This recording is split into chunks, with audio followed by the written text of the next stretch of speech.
Hello everyone, Jocelyn here on this very bright, sunny, sunshiny, summery, hot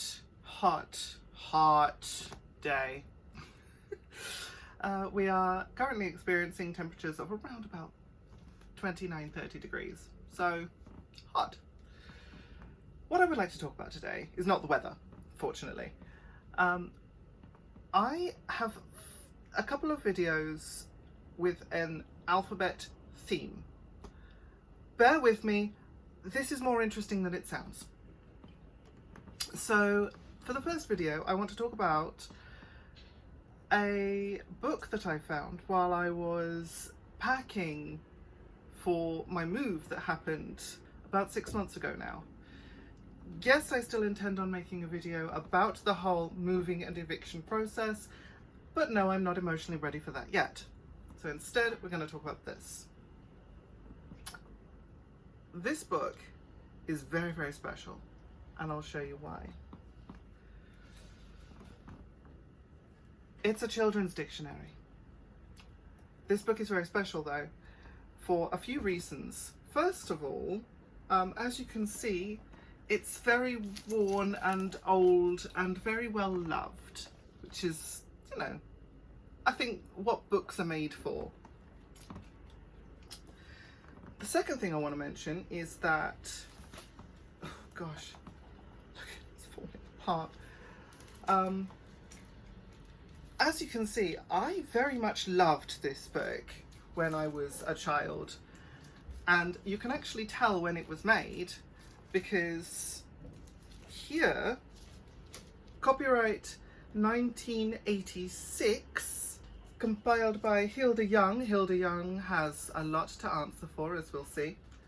But on this page, it actually says, it's from my aunt, it says Christmas 1986. When giving books as a gift, I think it's a really good idea to put this kind of personal detail into it so that years in the future, literally 39.5 years in the future, I can see, you know, the recipient can see who it was that cared enough to give this book as a gift. Now, the fact that this is a children's dictionary from 1986 in and of itself is pretty wild that I still have it nearly 40 years later. That's not the really wacky part though. Let me turn to a certain page and I'll show you what I mean. Now on each page there are a bunch of words connected to each letter of the alphabet. It's a dictionary for teaching young children the alphabet. Fine, cool, great, what you expected.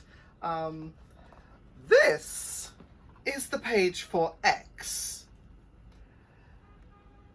This page is full of such amazing words that I've just never used in my adult life ever. And sure, you have the more obvious ones like xylophone and, well, that's about it. You can learn all about a xebec, a xeranthemum, a xerophyte. Xerxes here, not spelled with a capital X, even though it was a proper noun, I think was a bit of an oversight. It's just wonderfully wacky that they managed to find so many X words and then said, here, like, this book is intended for children of about age range, I would guess, like 2 to 5.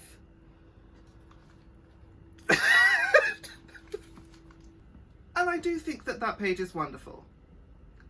Some of it, however, did not age quite as well. We'll start with the K page. As you can see, we've got several words here and a picture here full of K words. That's all great, but I'm gonna pop on screen a close-up of this kiosk that sells sweets and cigarettes. It's a great message for children there. This one is just unintentionally funny in today's vernacular, whereas 40 years ago guess we all know what it meant.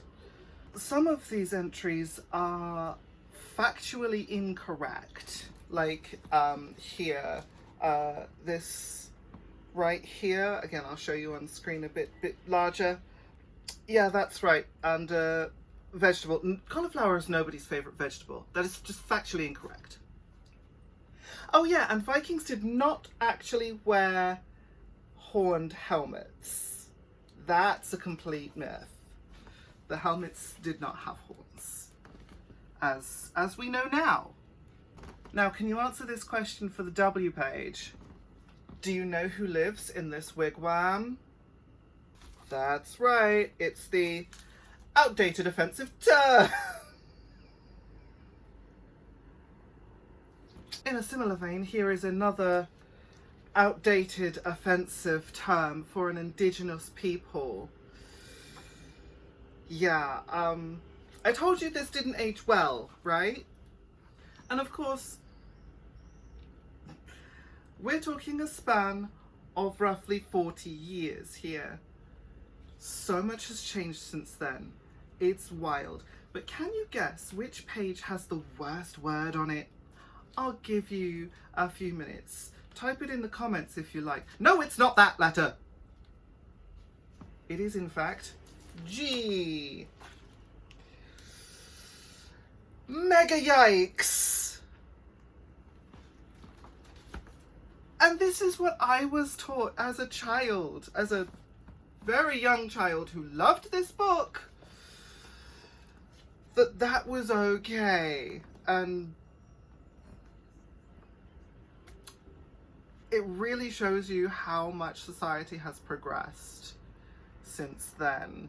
I'm not sure if they were still giving them away with jam back then, but I know that was a thing. And I really do think it shows that the attitudes of the time. Here's the really wild part. Like I said, this book was given to me by my aunt as a Christmas present for when I must have been 1 year old then.